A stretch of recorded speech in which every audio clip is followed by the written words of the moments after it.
Good time of day, ladies and gentlemen. Let me present you a video course titled Introductory Training Project M&E for Program Staff. Today we will talk about the following things. M&E key principles and objectives. M&E in project cycle. We will talk about project logical framework or result metrics. We will discuss key M&E terms, main terms. We will discuss M&E plan. We will discuss learning gain assessment.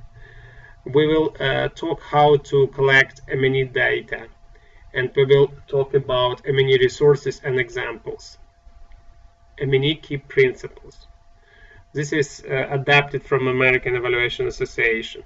They involve systematic inquiry, honesty, integrity, respect for people, responsibilities to stakeholders.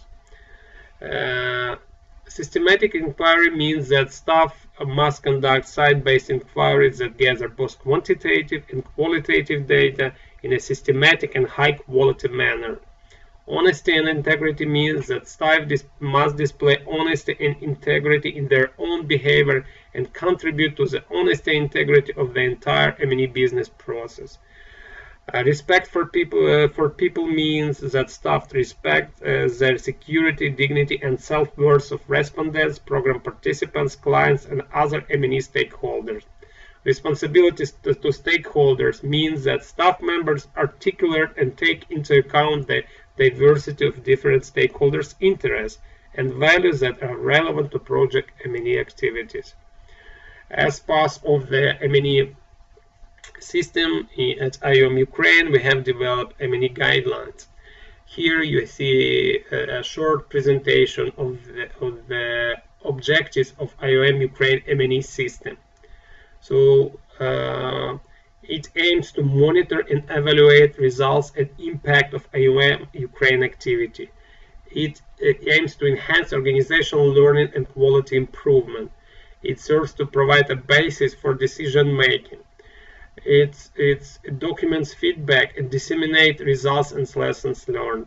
It enables evidence-based accountability to donor agencies, political and financial authorities, and to the public. It serves to improve reporting at all levels and to make it simpler, better, and faster. It must contribute for the considerable improvement of project development. Key things which constitute a quality project M&E framework. There can be divided in 4 parts. It's M&E at planning and reporting, in planning and reporting, governance and risk assessment system, M&E framework, and M&E activities. During planning and reporting, we need to prepare a quality project proposal. We need to prepare a results framework. Our work plan should be clear and detailed. We need to prepare a time frame. We need to think about external reporting and internal reporting. In terms of good governance and risk assessment, we need to have clear project organizational structure.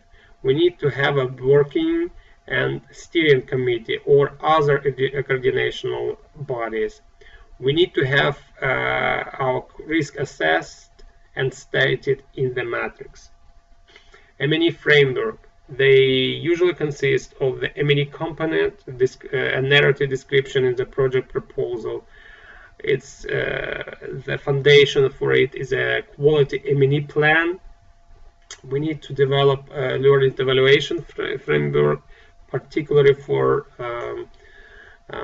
capacity building project. We need to have an M&E budget, and we need to have a transparency framework, basically to have a direct link with beneficiaries.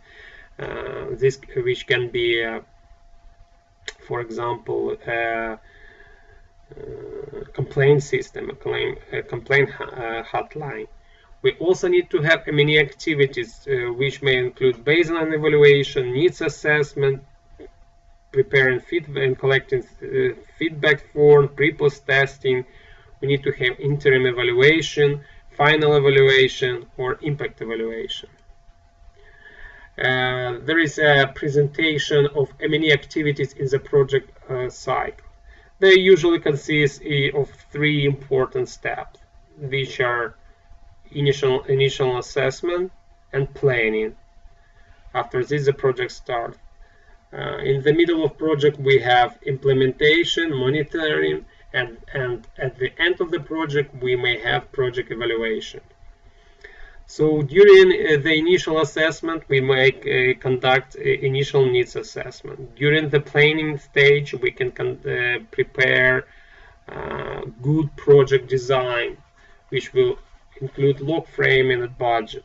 We need to prepare our M&E system, so conduct M&E planning. We need to conduct a baseline study. During the implementation, monitoring, and evaluation part, we may conduct mid-term evaluation or project review. We may conduct final evaluation or an end-line survey. At the project end, we disseminate our knowledge. We may conduct evaluation, as we studied before. We may want to disseminate our lessons learned and think about impact evaluation. During this period, we have to report, we have to reflect, and we have to learn from what we are doing. And M&E allows to do it in a quality and in the quality manner. Good project starts with a quality results matrix.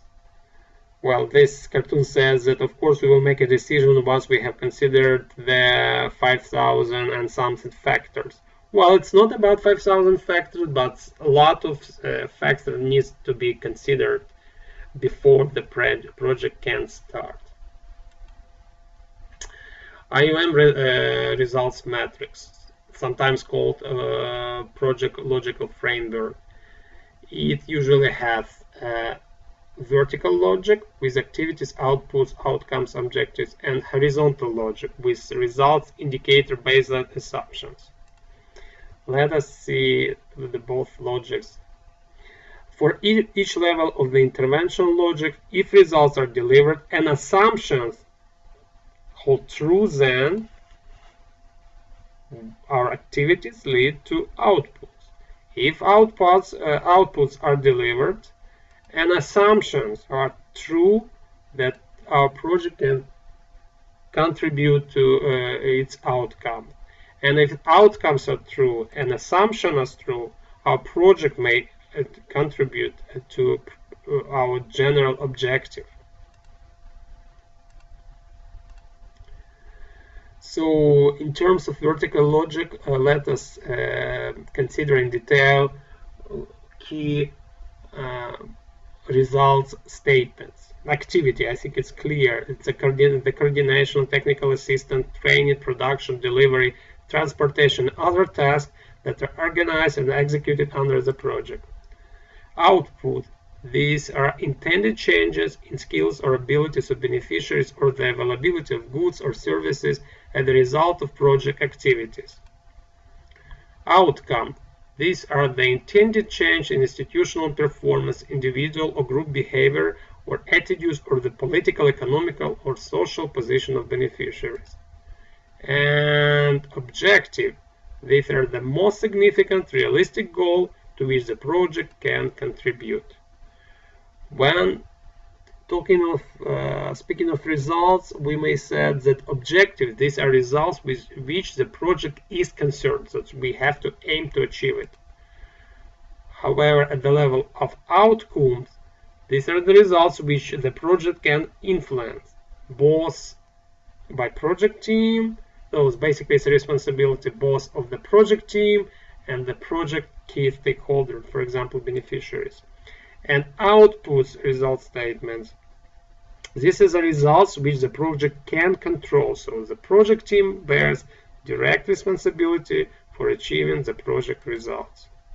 Here is a presentation of project logic, and as we see, there are results statements which we mentioned before. So let's see what these guys are trying to achieve. So we have electricity, which go through inputs. People who are trying to be alive, trying to pass electricity, this could be activities. This leads to outputs that we have light effect, and as a result, this nice lady can't read her book. And probably impact is, what do you think? I think she may get smarter and she can read better and do many things better. Hopefully this is a useful book. However, some other people may see other impact, but this let's leave for separate discussion. Project indicators must be smart. Speaking about the project indicators are the key things which are absolutely important for any M&E activities. What do we mean by smart? They must be specific, they must be measurable, they must be achievable, they must be relevant and time-bound.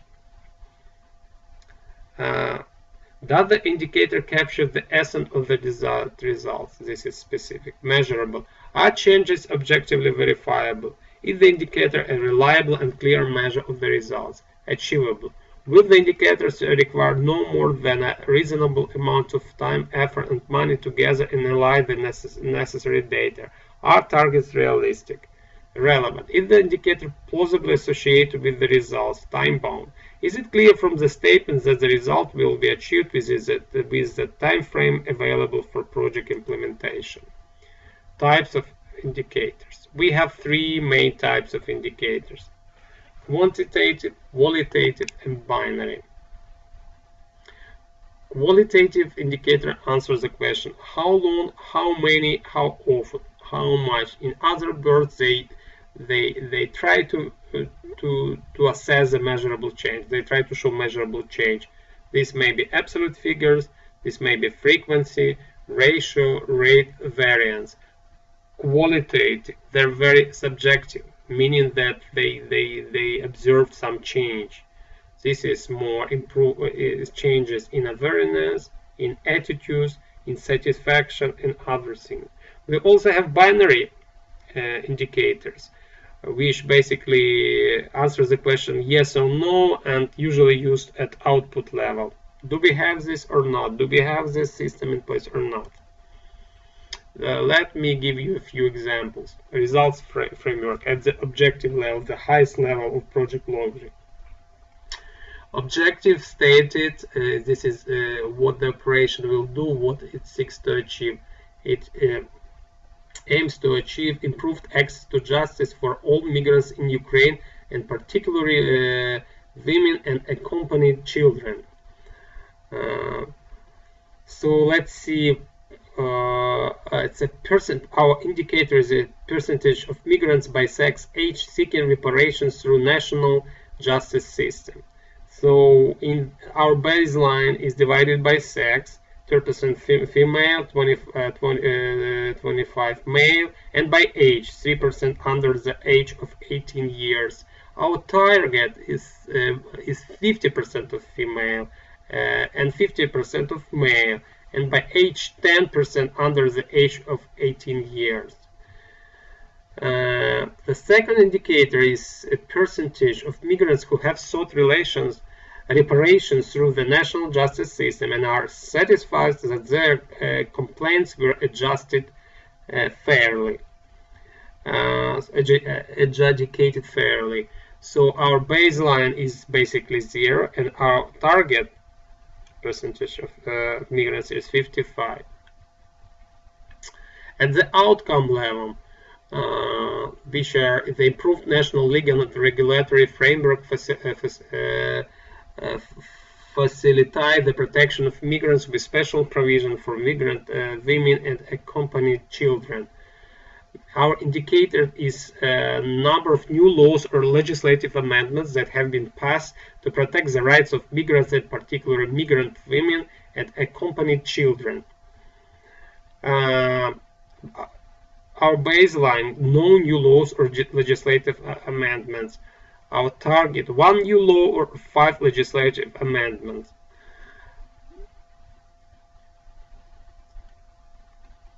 And target also says that at least 1 legislative amendment that expressively benefits migrants, women, and accompanied children. The second indicator is extent of which new laws or legislative amendments meet international human rights standards. Baseline, no laws or legislative amendments, and target, yes. We do have assumptions. Let's see assumptions. It's very important. These are sustained government commitment to apply the new national legal and regulatory framework to facilitate the protection of migrants. So these are factors of outside management control that may affect project performance. At the output level, we see it's our output, the results which we are going to, tangible results, is a draft bill of rights for all migrants is accessible to all government ministries and migrant community organizations. Indicate existence of the draft bill of rights for all migrants.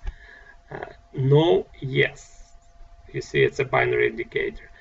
Draft bill of rights for all migrants meets international human rights standards, and 85% of migrants community leaders are satisfied with content. Again, based on no draft bill, our target, yes, draft bill meets international human rights standards. Factors outside management control that may affect project performance.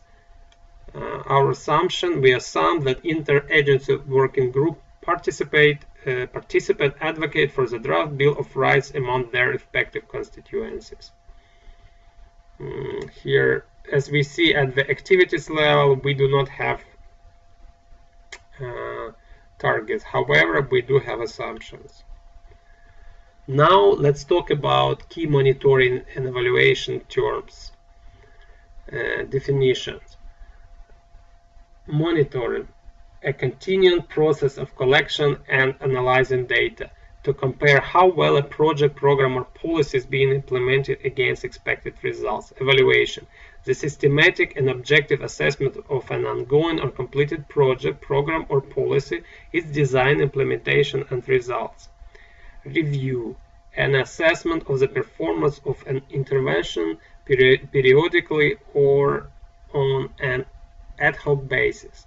Reviews are usually less comprehensive and or in-depth than evaluation. It's important to understand that monitoring is sometimes referred as process evaluation. Again, good monitoring provides a foundation for good evaluation.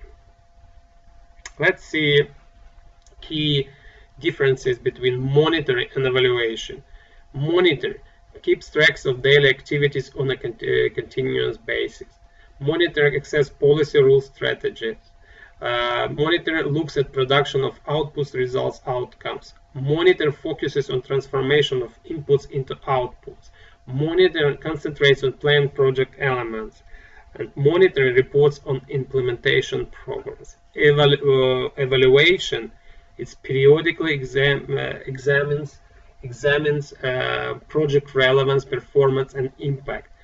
It asks questions pertinence of policies, procedures, strategy. It examines progress towards objectives, achievements, and asks if objectives are still appropriate or adequate. It focuses on transformation of outputs to outcomes and outcomes to impact. It assesses planned elements and looks for unplanned change, searches for causes, challenges, assumptions, and sustainability.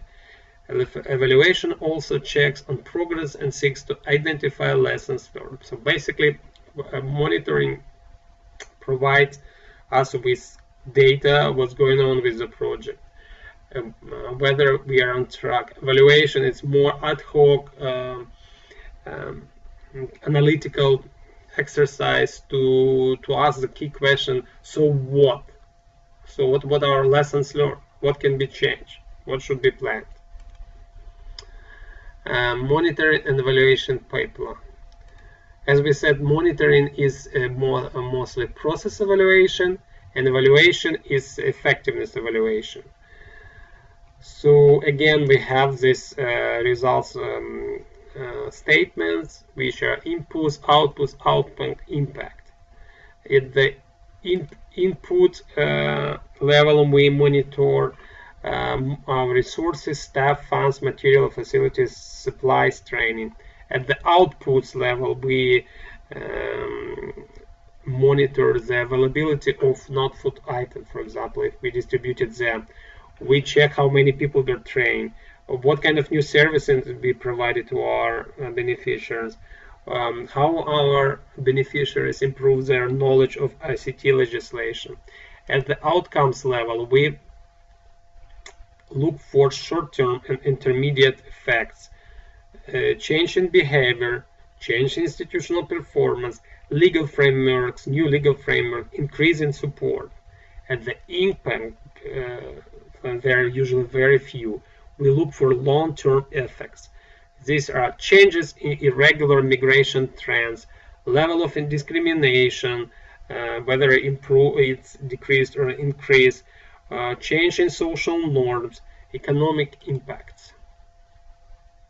I think it's clear more or less. Main evaluation types. We have, according to our objectives, we have formative evaluation and summative evaluation. According to time, we have ex-ante evaluation, midterm evaluation, final or terminal evaluation, and ex-post evaluation. Basically, formative evaluation conducted during the implementation of a project. Summative evaluation conducted at the end to summarize our experience. According to timing, we may have ex-ante evaluation, which is done before the project starts.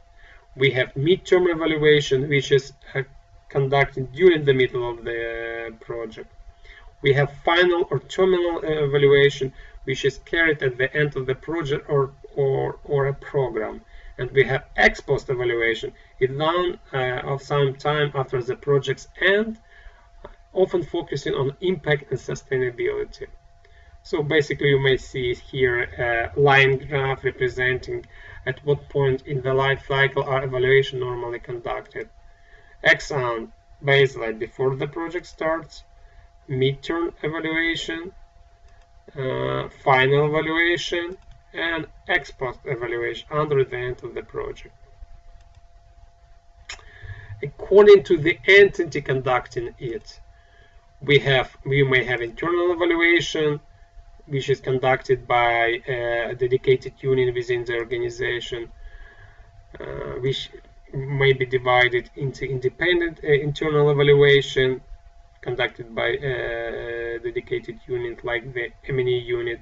We have internal self-evaluation conducted by the person in charge of the design and or delivery of the project. And we have Office of Inspector General internal evaluation conducted by the IOM evaluation officer.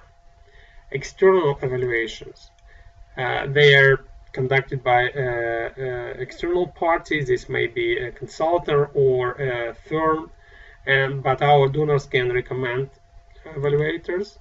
And we also can have joint evaluation. That's a mix of internal and external evaluations. These are 5 key criteria which you need to know by heart when planning evaluation. These are relevance, efficiency, effectiveness, impact, and sustainability. By relevance, we usually mean quality of planning adaptation, whether the project is relevant. Efficiency, do activities lead to result? It's often economic activity, economic efficiency. Effectiveness, whether will be specific benefits left for the beneficiaries, can project purpose be achieved?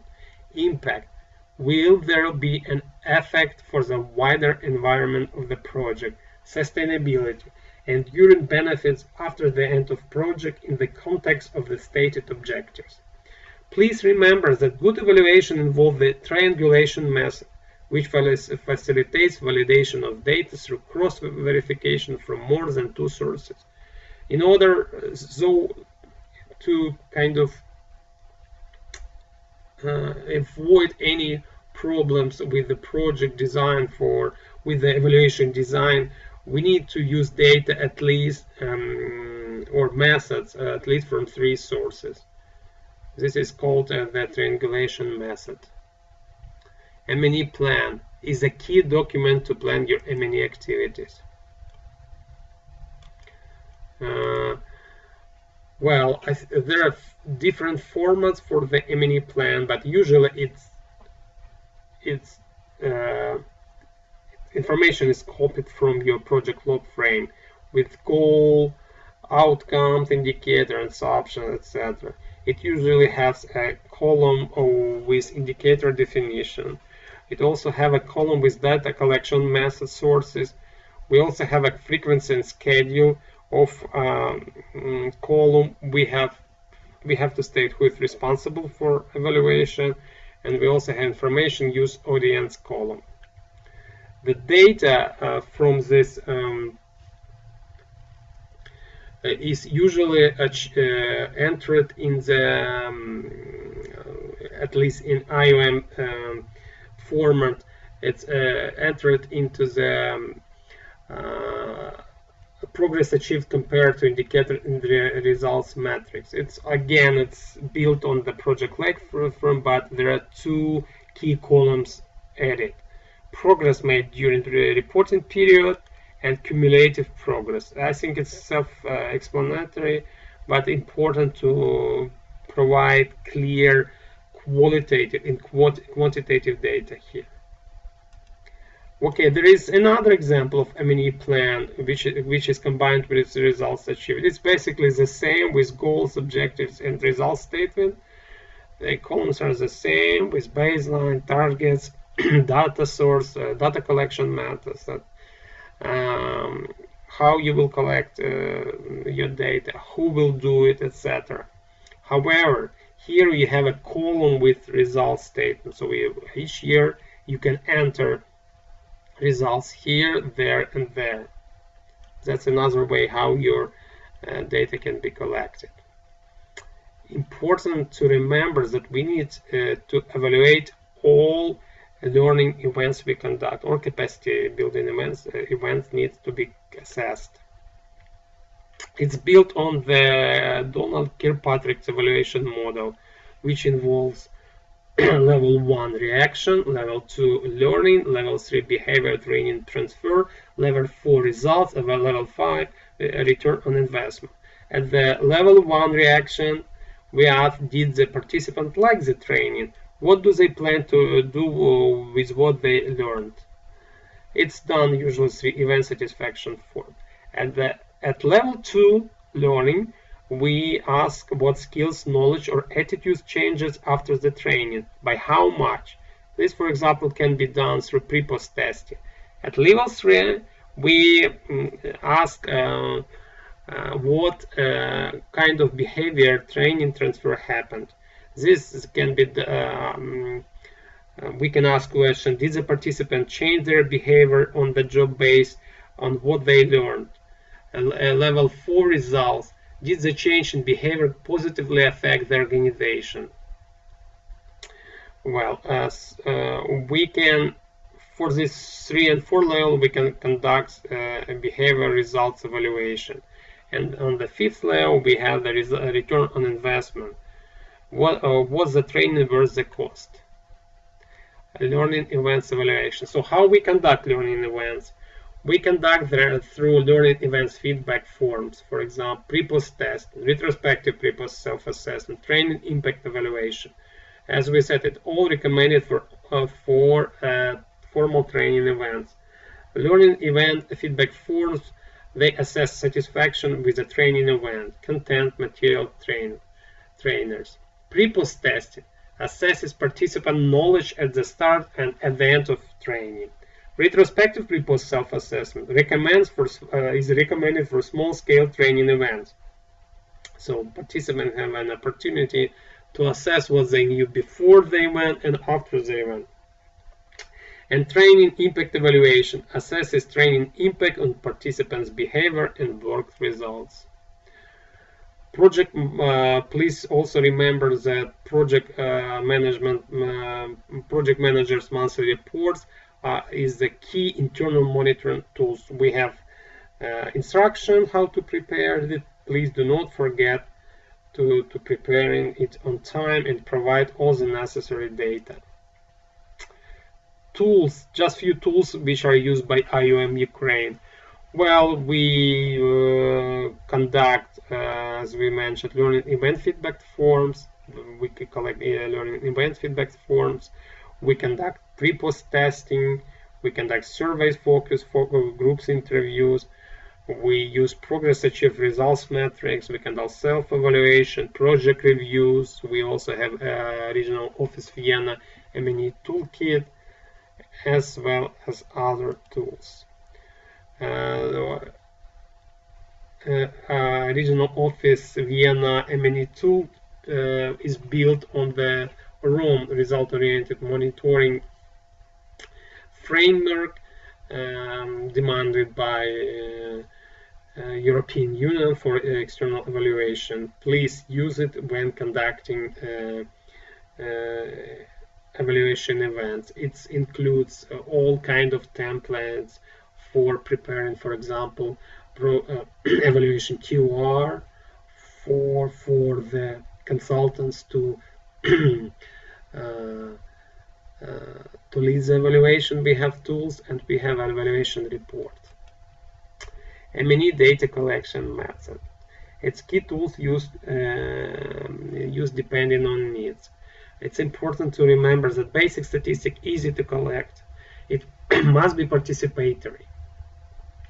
Well, speaking of data collection, that's usually project statistic. For example, number of beneficiaries, male, female, vulnerable people, number of consultations provided, number of publications prepared, website traffic, for example, before the project starts and after the project ends, media appearances, and many other important things.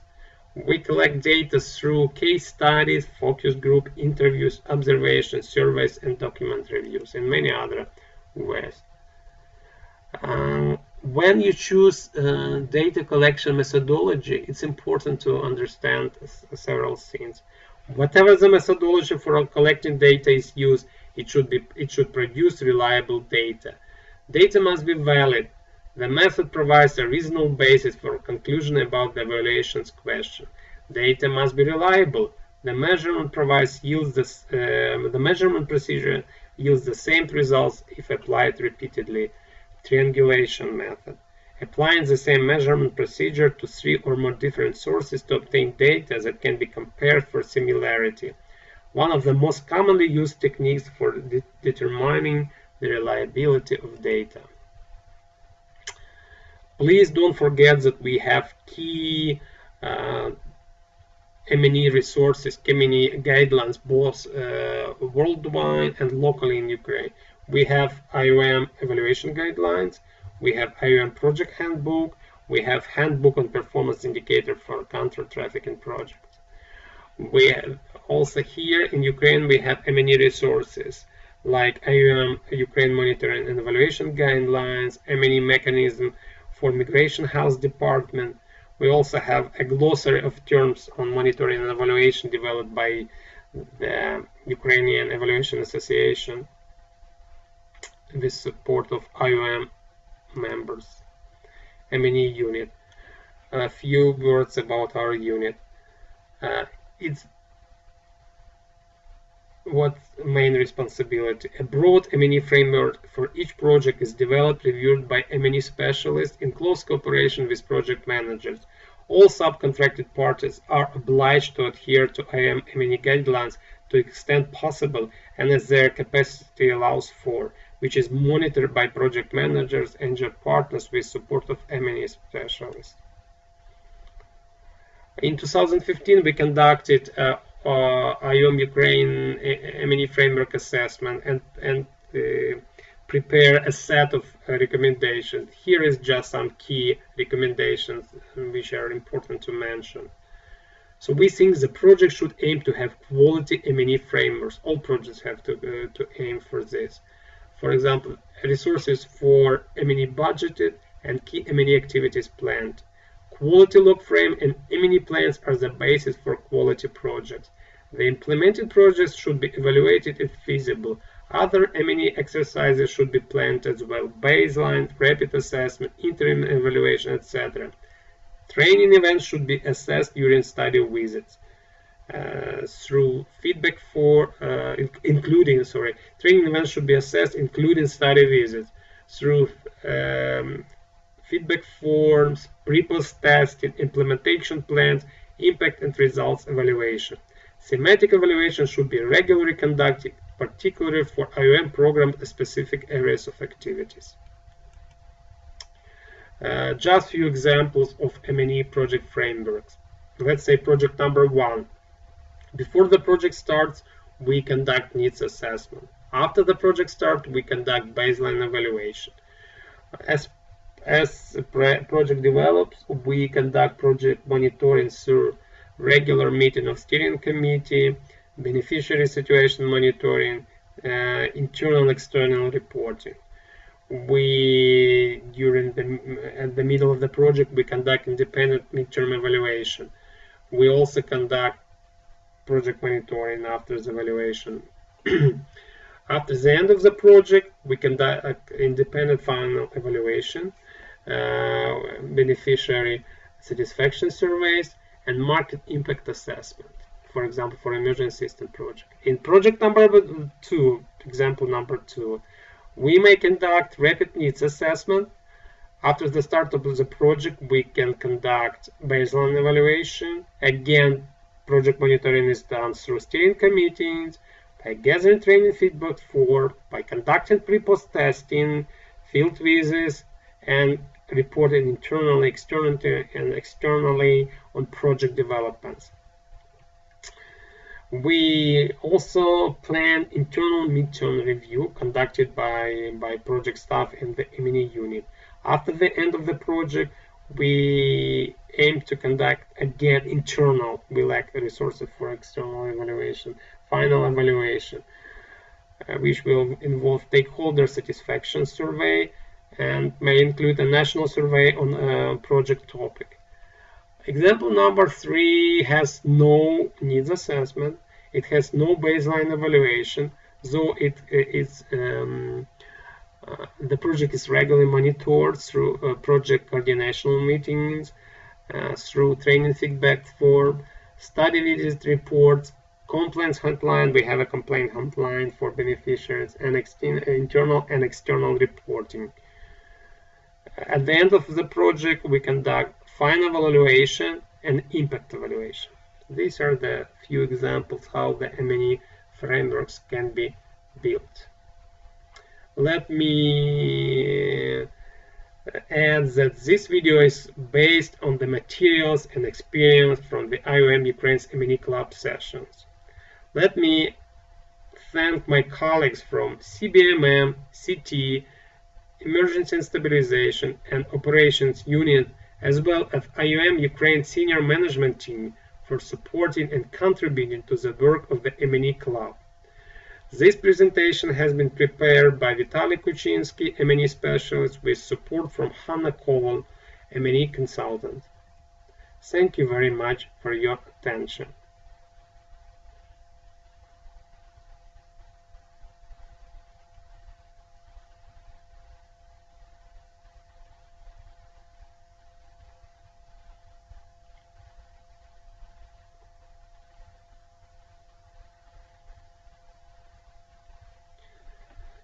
Кінець. Дякую всім за увагу.